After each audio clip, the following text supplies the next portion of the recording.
Yeah. So thank you so much for being here on this rainy, cold, Thanks lucky for having day. us. You're And thank you, you guys. I know it's an intimate group, but we're happy to have you here. I'm very happy to have you here. Okay, so let's start off with introductions, your name, and how you got into the industry, and how long you've been in the industry for. My name is Foderick. I've been with Keller Williams just since November, but I was with Royal LePage in various capacities since, 15 years before that. So for the same office, worked at the front desk, started as a receptionist, was the office admin there for a while, then became an unlicensed assistant, a licensed assistant, a team leader, kind of running my own show on one of the largest real estate teams in the West End, and then did my own thing this past fall and joined Keller Williams. Super excited about that. Amazing. Yeah. That's awesome. You really did start right from the, Yeah. yeah, that's great. My name is Frank Caetano. I've been licensed since 1995, so it's been a long time. I think dinosaurs were around that time. I started off with Sutton Group and then moved over to Royal LePage with Vivian up in Richmond Hill. Mm-hmm. Worked with one of the top teams there. Learned a lot working within a team environment.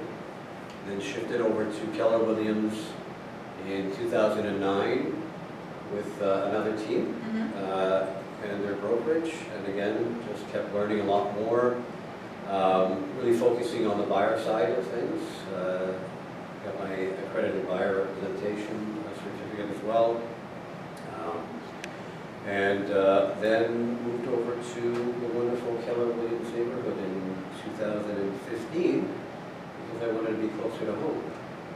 And I've been thrilled to be here ever since. Yeah, nice. I'm Courtney Farquhar, and I sort of grew up in a real estate family. Not sort of, I did. Yes. So my mom started in real estate when I was in grade 1, so I've been around it for a long time. I was saying to Carol a little earlier this evening, musician for a long time, and then in 2015 I decided that I'd come back to Toronto. I was living in Nashville, and get my real estate license and join my family business. And while I was getting my license, I was working as my family's it's accepted. I was working as my family's assistant, so I was learning from their current assistant that was moving on to other things. And I sort of took that role for the year, which was really helpful to sort of, learn the systems and the ins and outs of how they did business so that I could learn. And then fast forward now, Norm and Adrian operate the brokerage. Mom's mostly retired, and I've taken over the sales side of things. So I run the Farquhar Managed team, and my husband Rory has just joined me as well. Oh, nice. Yeah, yeah, just a couple Yeah, it's going well so far. We still like each other. Go hard on it, don't you? Yeah. That's excellent. So, can you please tell me some of the challenges that you had when first entering the business, when you were completely green, completely new, and all bright-eyed and bushy-tailed, and what was that like for you, and what was your kind of first challenge? Okay, let me go first. Go first. You know the answer to this one. So, ironically, I retold this story to my mentor yesterday. We were working on something together. Just got licensed, did an open house very quickly over the weekend that year in 1995, and picked up a buyer. They wanted to buy the townhouse. We sit them on the offer night. My mentor is sitting beside me, Tony, and immediately the listing agent was with the same brokerage, so it was dual agency at the time. And she asked me right across the table, would your client be willing to move on their price? To that effect. Of course, I opened my mouth and said, yeah, absolutely, no problem, whatever you need. And I got the big knee to my knee from my mentor, and he opened up and he said, listen, let's just deal with what's on paper. And we walked out and he said, don't ever share confidential information. So that was my first lesson, first kind of failure. Didn't get a deal done. But that was one of my first, so that was one of my first challenges in terms of learning very quickly what not to do. What you can say and what you can't Yeah. say. That's right, yeah. So basically, you were already like working through a deal, and you Yes. were right into it and straight out the Yes. gate, working with clients and doing open houses, and Absolutely. that was one of the first Absolutely. experiences. Just, for me now, it's, the one thing that I always say is if you move around, something's gonna hit you, so. And in a nice way or a bad way, but if you're moving around, it forces things to happen. So Mhm. that's pretty much it. Excellent, thank you. Who wants to answer? You know what, I probably could, a laundry list of, mistakes and things that you make when you're new to the business, even when you're old to the business, you Yeah. realize, like, it's Oh, not, that's, God. the things that, the things that we do through the regular course of the day, I mean, it's, we're lucky that, anyways. I would say that my biggest challenge, I remember very clearly, when I was leaving, my reception role, or thought about leaving my reception role, and, marched into my manager's office and said, I think I want to be a real estate agent. And she basically told me no on certain terms, and she did not think I was suitable for it. And, I should probably just stick with, where I was at. And it was such a good thing for me, because the drive that it gave me to prove to her and anyone else who maybe shared the same opinion that I could do it was, it really lit my fire and encouraged me to go forward. And I was fortunate this year to be #1 in my market center, and I got the pleasure of posting a post about, holding my #1 trophy, being like, ha, told you so. Did you tag her? I didn't, but enough people, we have enough common friends that That she would have seen that. And then not in a bad way, because No. we are in an industry where lots of, you hear it all the time, you go to a party, I'm getting my real estate license. Yeah. It's like, okay, well, we'll see how it goes. But that being said, it's, we should be cautious not to trample on other people's dreams and not to let other people trample on ours, because, the giants of tomorrow are being born today, so. Exactly. Challenge for me in the beginning was probably just realizing how important following a schedule was, because as I mentioned, I was a musician. I was up late, I was sleeping in. What was this whole get up, miracle morning lifestyle, whatever? I was like, I don't know about this. And then, just sort of making that transition, but realizing that, every moment counts and every day, and just making that shift into just make that lifestyle change, And then also, when you work for yourself and you're a realtor, it's easy to get off schedule because you're in charge of yourself. And just always trying to find the right balance there. So I'd say that was my biggest sort of challenge initially was, getting up when my alarm went off. I know that sounds silly, but it's a big, and now it's it's earlier and earlier and earlier, and it's a big important part of how to get your day going. I think you touched on something there, Miracle Morning, which if you're not fit, there's people that aren't familiar with Miracle Morning, this is the name of a book, and it's very believed about getting up early. But I think one of the biggest resources that I've come to appreciate working at Keller Williams is the wealth of knowledge that people share amongst themselves in terms of authors, books, things like that, where if you're at other companies, there is just no discussion about mindset, methodology, motivation, like what keeps you going, what keeps you on track. Right.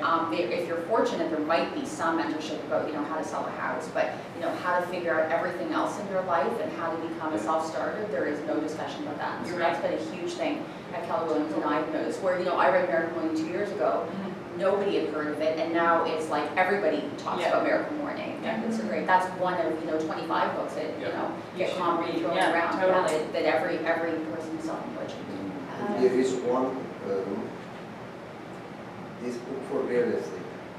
Yes, Miracle Morning for Realtors. Well, for anybody, Yeah, really. and It for does parents. say on the Yeah. cover, I think it does say for realtors, but really and truly, it could be The same anything thing. that you're doing. Yes. Yeah. Yes. It's just all about the importance of mindset, Interview starting your with a day. realtor. It Yes. is interview inside with a realtor, but everything is the same. Yeah.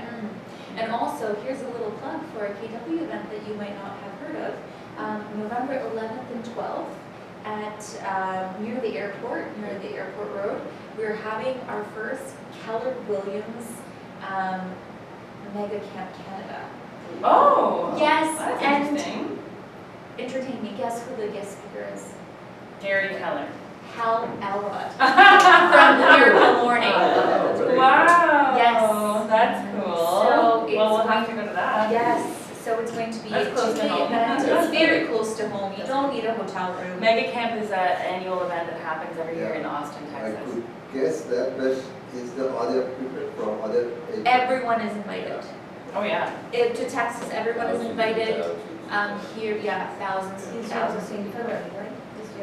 Well, well, February this year. February's family reunion. Oh, that was coming in. Yeah. Mega Camp. And Mega Camp is August 12th to the 16th. I think you said November. Oh, in US. Okay. Yes. And then in Canada, it's going to be November 11th and 12th. November, Yeah. Yes. So because I read the book by recommendation of somebody, and then they were like, they're bringing it, and I'm like, amazing. So that's awesome. Okay, great. Next question. Thank you for that. How are you currently succeeding in real estate? And I have to tell you, like we're all, because we work for ourselves individually, I think we're our own worst critics. So please be kind to yourself right now. You are all here for a reason because we respect you. We know the business that you do and you've gotten, really good results. So just love on yourself right now. Just tell us what's really good and successful. That's something I would say. Love on. Yeah. Thank you. I would say that for me, it stems from relationship. Like we all know that, we have to form relationships and build relationships. But it's not just to have a relationship, it's to nurture it and to constantly love on it, essentially. So being in touch with your database, whether it starts off really small and it's just a small group of friends, or if you have a bigger group of people that you can start reaching out to. But you can stare at your phone and hope that it's going to ring, but you might as well pick it up and make the call. And I think that's the biggest thing that I've realized. Gary Keller is the first to say lead generation sucks. Nobody really wants to do it, but when you start to do it, you find a momentum and you get into a groove and it starts to really work. So I would say it's just maintaining relationships, and I think mindset again has a lot to do with it. I try to just always put myself in perspective of success and growth versus where's my I try to keep the positive attitude and just go for it. Really follow up, of course, too. It's one thing to lead generate. You've got to make those calls back and make sure you stay in touch with them. So that's really what I do now, and what I feel is working for me. Excellent.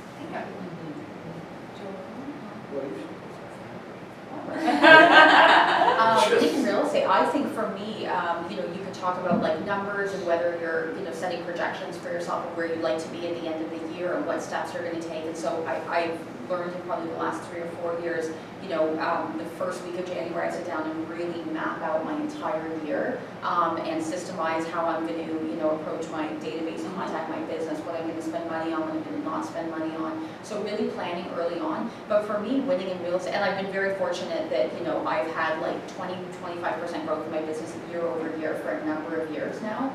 And that's while going, having a 3-year-old and a 1-year-old, Yes. like growing in years where, most people are just fortunate to keep their head above water or show up to the office once a week. So I'm very fortunate in that regard, but I think winning in real estate for me really is about finding that balance between life and work, because, you can be a top producer in your office, and if your kids don't recognize you or you're not on speaking terms with your partner, then what are you really winning at? Like, what have you won, so for me, I just think that finding that balance, and especially really in the last 6 months, here at KW, finding like, a tribe of people who all, very much, maybe not everybody in the company, but certainly many of the other top producers of the company really buy into the same sort of, mindset that you do. It really, really helps to keep you energized and recharged. And there is something to be said, I think, for the fact that, I will often tell people Keller Williams is a company of top producers. And you have to be at the top of your game to work for this company and to espouse the values. So, so for me, winning in real estate is finding that balance of winning at home and winning at work and feeling good about being in both spaces where I'm at. the last time he emailed me, I Googled right away, the first time I saw the name of the company, and I Googled best real estate agencies in Toronto to start, and it came out first. Keller Williams did? Wow. Fantastic. Like there was a list, someone created a list, Oh, an article or something, like not one, several, so I was like, oh, that's really cool. might as well go. Yeah, nice. Thank you for sharing that. Yeah. Well, for me, after all these years, it's always, I mean, it's been a learning curve all the way through. And I can honestly tell you that it is a relationship for sure. And there has been a very nice balance between family and work. I've got 2 girls, and you know, you do this once in your life. Hopefully you get grandchildren eventually. But for me, it was, you know, I made sure that through my schedule through the week that one day of that week was besides all the other days, but one day was strictly for them, right? So in terms of volunteering at their school and being part of that classroom and doing those things, that was very special to me. So with respect to my business, it's really grown and changed over the last few years in the sense that it's been a lot about referral business now. The easiest thing that you could do and the cheapest thing that you could do is go face to face with people, strangers out there. And my mentors I'm very close with. Door knocking is the most productive, cheapest way to go and get business going. And I can tell you that, you know, we track our numbers. Whether it was warm calling or door knocking, I was able to track on a consistent basis where I got down to literally every 21st door I had something moving eventually. So, and this was from initially every 121st door I would get a contract signed. So it was consistent, just hammering away. But what I learned over the last few years is just, I should just have been myself. I worked with other teams, and they had brands, they had expectations of themselves, and eventually I just wanted to be myself, right? So I had to separate from that and learn and told myself every morning when I looked at myself in the mirror, I said to myself, you know, go out there, be genuine, be who you are, and I think people will appreciate and trust you for that, put their faith in what you have to offer them, right? And my business literally has gone to about between 75 and 80% of just past clients, sending me their friends, family, workers, and it's been great, right? Now the only caveat to that is that you almost expected too much, so you got to get back out there and do what you've always done, which is the foundation. And I specifically focus in on my neighborhood, which is Corso Italia, so Dufferin St. Clair to Caledonia, and then to Old Weston Road. And I love that. I never did that before I joined neighborhood.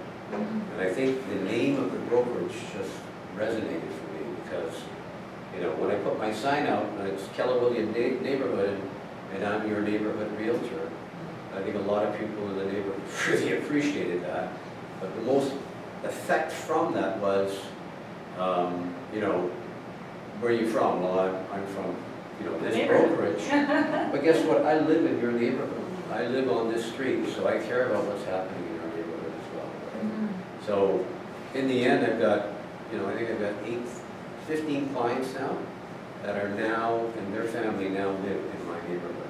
So I'm building up my pace so that eventually, hopefully, I'll have my own fortress. That's amazing. That's great. And they become my friends too. Yeah. Yes. That's the great part. My daughter's actually babysit one of my most recent clients who just got a puppy Doberman.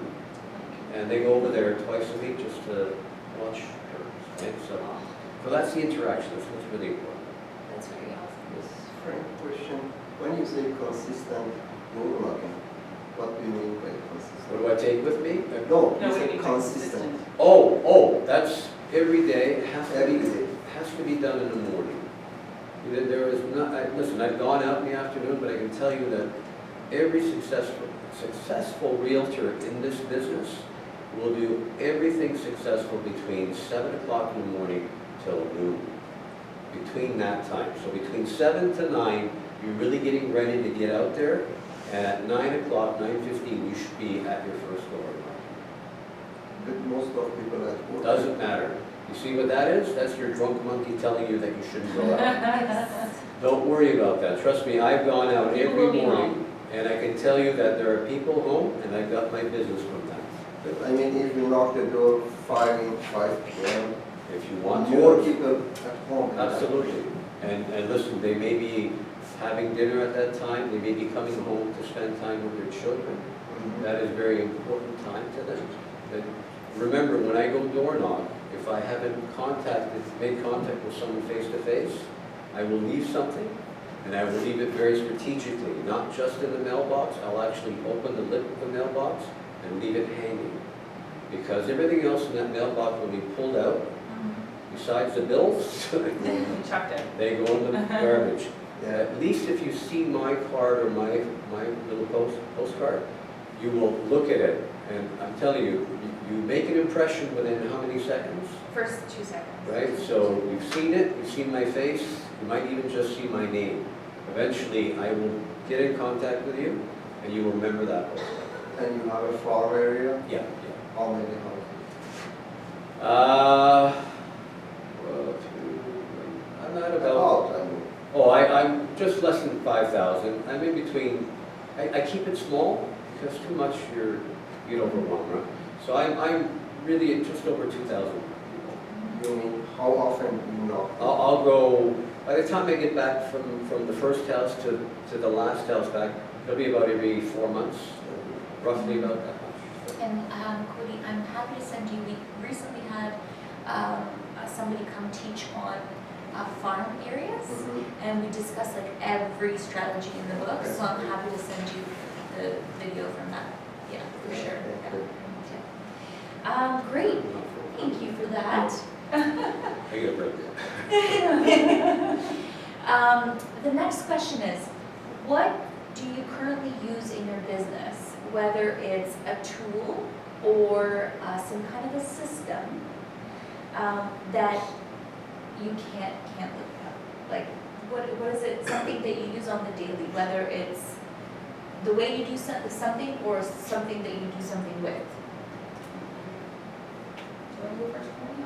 I've got an answer if you want. Go. Yeah. So my CRM, I think, there was a great quote that someone passed along to me from family camp last summer, and it says, without a CRM in real estate is a hobby and not a business. So you need a CRM, that's the heart of your business.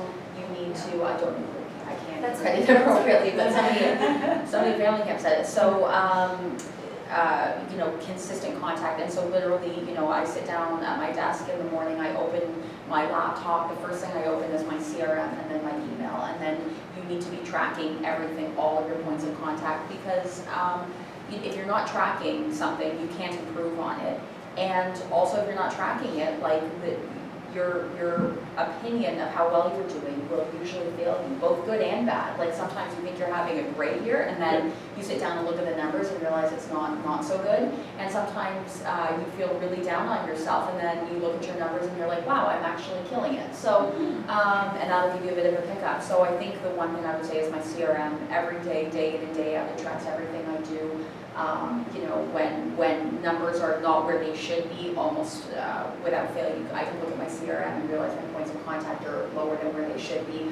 And when I'm having one of those months where it just seems like everything you touch turns to gold, usually those are the months or the months following months where I have really in my database, I've really been into it. I've been on my game with my follow-up, with my continued contact, and success leaves clues. So for me, CRM, the one tool that I, every day, with my email. Definitely, I would completely agree with the CRM. What CRM are you using? I use Buffini Referral Maker Pro, but we've been talking a little bit about the new Keller Williams command, which is coming out, which is going to be, I think, pretty spectacular when it's completely launched and fully functional. We'll see maybe if we transition to that platform, but the one I use, I've been using for years, so. And may I just ask, where did you, like, how long ago did you start, you know, you heard the quote last year, but how long did you make it a priority, and your CRM a priority in your business? Yeah, so actually I started using my CRM only about 4 years ago. Prior to that, you know, like I had a database, but there was no consistent points of contact, you know, with my clients. I would try to be in touch with them a few times a year, but realistically, like unless you systemize it at the beginning of the year, there's no way. You might realize you went 8 months without talking to somebody. So it was actually when I was 9 months pregnant and I went to a seminar about you know, working by referral, and I sat in the back and I realized that at that time I had was just leaving my team leader role and going completely, you know, commission only and on my own, still within the team, but there was no safety net there anymore. I was leaving my salary and my commission split behind, and I just realized I had to do things differently. So, you know, that and it was Christmas time right around the time I took the seminar, and I, you know, sat down over Christmas and I put everybody into a proper CRM, and I started systemization of my points of contact at that time. And I would say that was 3 years ago. And then about 18 months ago, I joined formal coaching, and that's where I really got hyper vigilant about tracking my numbers and my ratios and all of that. And that's where when I had the accountability of not only myself, but my coach, like drilling it into me every single, you know, every 2 weeks is how often I speak to her. So having that drilled into me has really, been, you know, a huge benefit on my business. I've seen a huge jump in my business since then. Did you have coach with training? I did, yeah. And before you used training, what other CRM were you using? Was it With the those? other teams? Oh, we used a little bit, Realty Juggler a little bit. It was like $14 a month. I think the CRMs, you get what you pay for, I think. You know, there's lots of cheap database So you can programs. have an opinion to say like the other CRMs compared to the one that you're using? I really love mine, but there's also, you know, people who are like top producer, you know, Yeah. diehards. We used to be and top people who producer, love- but I'm referral maker now, same as Carol. Yeah, And yeah. it's amazing, it's so easy. You find one But of I'm those looking that forward to works, Code Command for sure because of all the the different features features. and the. But in the meantime, I'm not, until we have that really up and running, I'm sticking with referral maker because it's fantastic. Yeah, Command is the Keller Williams one that's going to be, well, it's partially launched, but it will be launched fully, and it's going to incorporate everything. So marketing, your CRM, everything, that's. And you are using the hard paper mailing? I just actually gave a class last week about systemizing touch points with your database. And so I actually use about 15 to 18 different points of contact for my database. So the hard mailings were a great way when I wasn't doing anything else. At least everybody was getting something every month. But I've actually dialed back my monthly mailers. So and I do now 4 times a year. I do a lifestyle design magazine with a personal cover letter for my clients. I could go through it. I have about 18 different ways that I contact my clients every year. But I mean, referral maker already comes included on the printed page. Yes, no, so I was doing that initially, and then I scaled back to just the digital portal. And so I no longer do their printed stuff. Referral maker, you can just buy the access to the thing. I think it's like $30 a month or something, I don't know. How much? $30 a month maybe, I don't know. I pay for coaching, which is included in that, Oh, so, coaching, yeah. one-to-one. One-to-one coaching. That's what I was going to say too in our last question that I wanted to say is I do have a coach as well. I speak to her once a week for 30 minutes, and it's a mastery coach, so it's through KW Coaching. We have a really huge coaching company called MAPS, biggest in the world actually, which is kind of cool, as far as I've been told anyway. And what I would say is that was by far the thing that changed the game for me, was staying, like having that coach, knowing my numbers, not being afraid of what I'm doing, wondering what I'm doing, like actually like knowing exactly my numbers, where I need to be, how I'm gonna get there, if I'm on target, if I'm not, is this working for me, isn't it, like just really dialing that all in, and that really was the game changer for me for sure. But then again, I would also say, just really quickly, my CRM is my daily tool, and I love DocuSign. Yes. In the old days when we were signing, you know, offers on the Oh hoods my of cars God. in Yeah. 7-Eleven parking lots at 2 a.m. Yeah. Yeah, 6 sets, that's right. And I was like, yeah, filler, DocuSign, like It's like you're on the top of the boom. cottage, you're sending your offer, it's great, Yeah. so. You barely have to leave your office now. Maybe a little gas going back. Yes. Yeah, Yes, for A lot sure. of mental energy, so. Mhm. Well, CRM for sure. I'm currently in the midst of arranging something with Realty Ninja. But I am waiting for demand to take off. When I started really focusing on CRM was 4 years ago when I joined the neighborhood and was just started using the EH platform. Right? So the 33 Touch, I really went into that, spent a lot of time putting it together, personalizing it as well. And I still see it going out today, so that's great. Another platform that I've really started touching on over the last 2 years is social media. So Facebook and Instagram, creating the real estate side of it on Facebook, and posting ads. And I've ramped it up more so with respect to a course that was offered here by Jason Weinberger with Yes.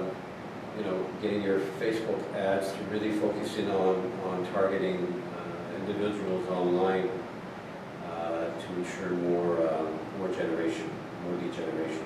Mhm. So that's a big deal. But that's really my focus. Excellent. Okay, final question of the evening, because you've done so well. What's the score behind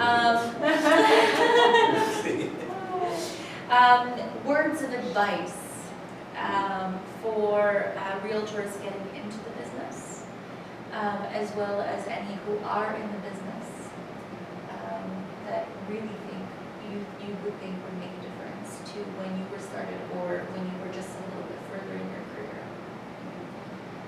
I'll start with that. So advice, anyone, I guess I'm the only one, right? Getting It's used to just starting. Yeah.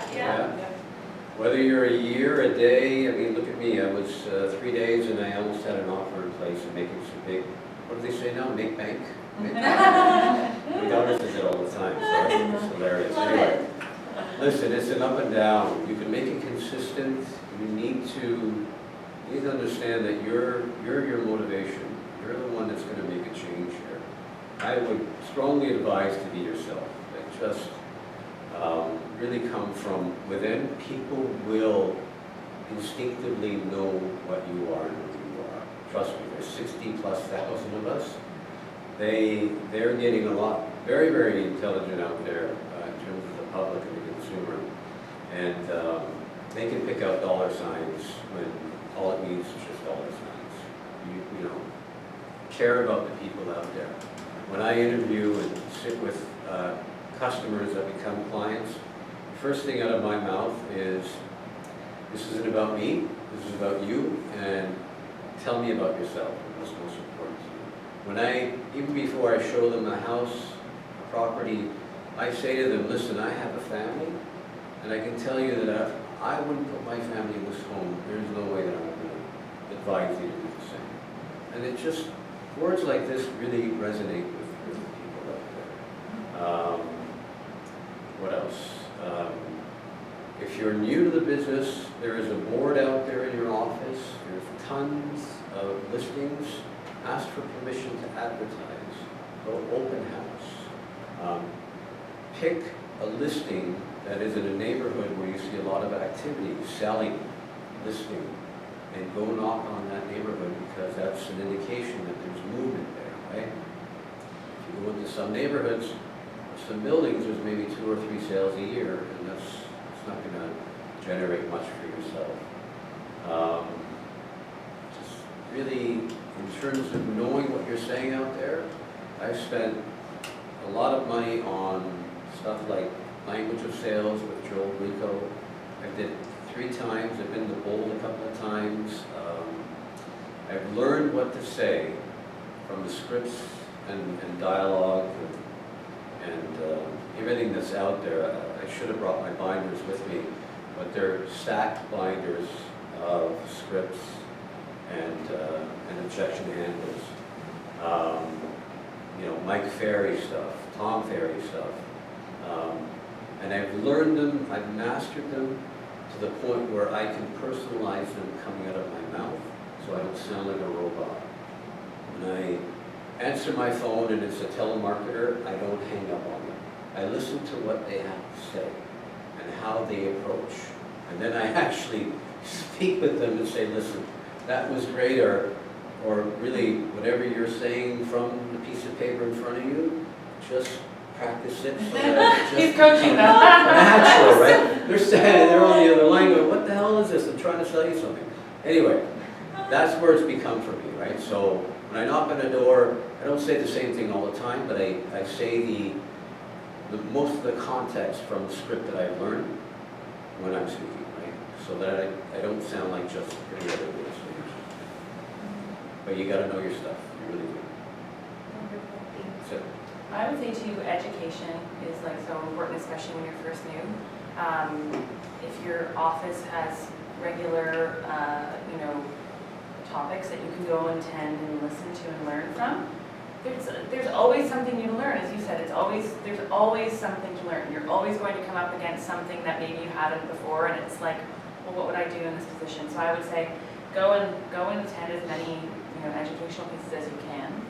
I also think what is really important at the beginning is meeting your colleagues and sort of knowing the people that you're working amongst and checking out the product. So going to the agent open houses, introducing yourself, knowing the product, really like immersing yourself in, if you're going to focus on a neighborhood, you should go to all of the open houses in that neighborhood so that when that comes up again, you can speak about it. Or if you're doing a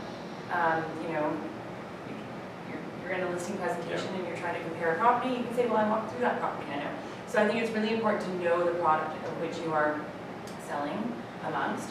And I definitely agree with Frank about just being a genuine person and listening. Listening is a very important thing that we all need to probably do better, but when you're sitting there with clients or potential clients and you're asking questions, really be in the moment and listen to what they're saying, and don't be busy thinking about the next question you're going to ask them. Because that's when you're being genuine and they can see that you care, and that's when it all kind of can really mold together for you. So those would be a few tips. Great. I would build on that a little bit, both of what you said. Education, obviously, very important. The education that your brokerage provides. I'll go to a seminar on something that, you think you know everything there is to know about it already, and then you'll just get like a great line from something, and then you'll find yourself talking to a client a week later, and you'll throw in that And you'll line use and it. it'll die. Yeah. And you'll be like, that is so great.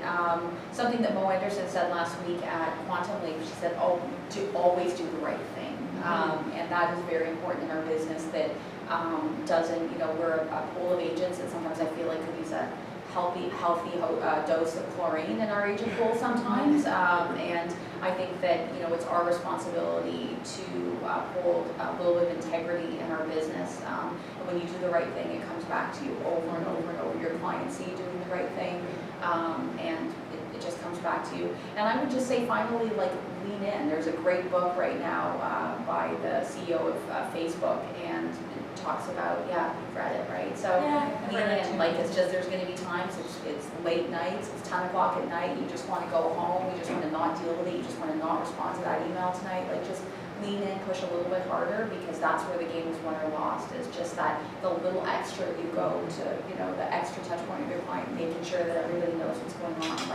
You just need to, put yourself in your client's shoes and, really make sure the experience is as good for them as possible. And just keep pushing, good times, bad times, don't take your foot off the gas.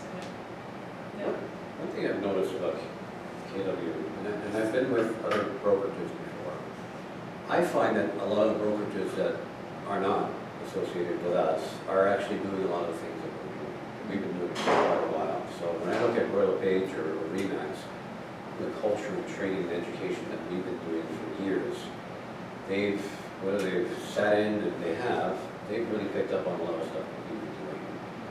But especially culture. One of the first things that I learned about a KW office, and it came from the partners, it came from all the realtors in there, is that, listen, welcome. We really have a positive mindset in here, and we really don't like when we see the negative. We try to keep that out or help them convert to a positive mentality, right? And you'll find that that's very easy because here, everything's open, right?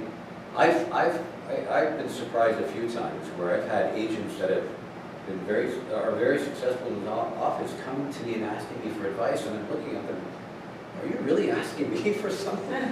Right? But it's amazing because we share information, right? So if there's something that I'm pretty decent at with respect to investments or whatever the case may be, people will ask, right? But it's great. It's just a sharing of knowledge. People don't close their doors.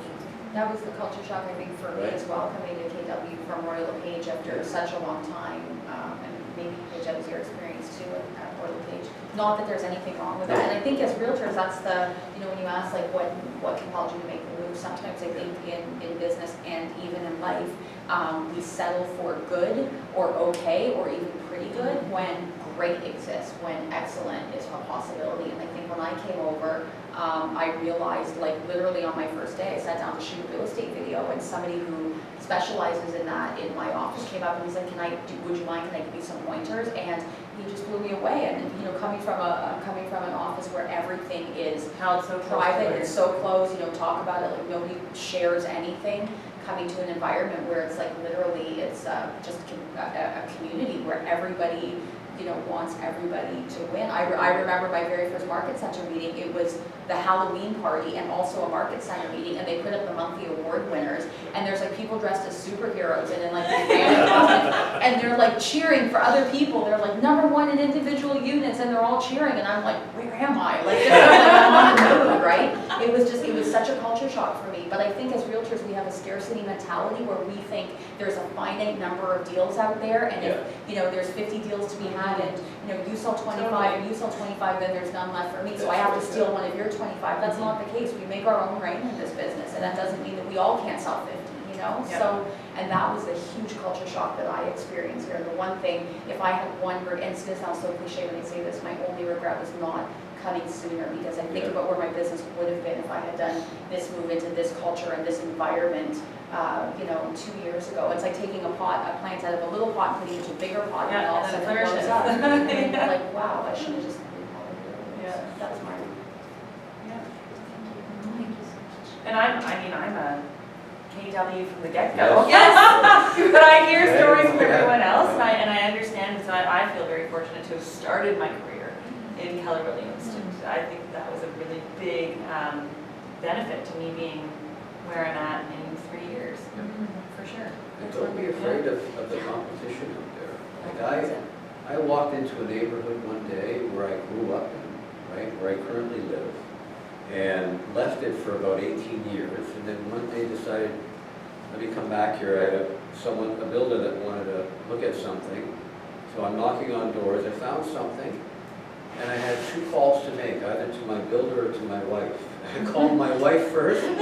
She saw it, and she said, we're buying it. So we moved from where we were, and we're there now. And you know what? I was brand new back to the neighborhood, and I knew who the big shooters were there, right? And for the longest time in my career, I always thought, how the hell am I going to compete with these big wigs, right?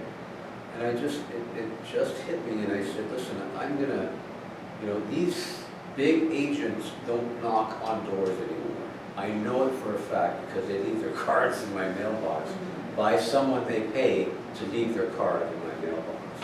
So I'm going to go knock on each door and just show my face and say hi and introduce myself. And there is a piece of the pie for you. Doesn't matter who you are. That's what I always think too. Sorry? Like there is no business for everybody. Like just one agent myself cannot handle the whole city. Like it's not possible. So it should be enough for everybody. That's it. Any final questions from our lovely? Good. Well, thank you so much for coming. Thank you for having us. Like incredible, inspirational, genuine. Learned a lot. Still can't believe your 3rd year in business. That's amazing. Thank you. Thank you for turning the AC on. Yeah. Oh, whoever did It gets that. a little The warm in angel. here. The Keller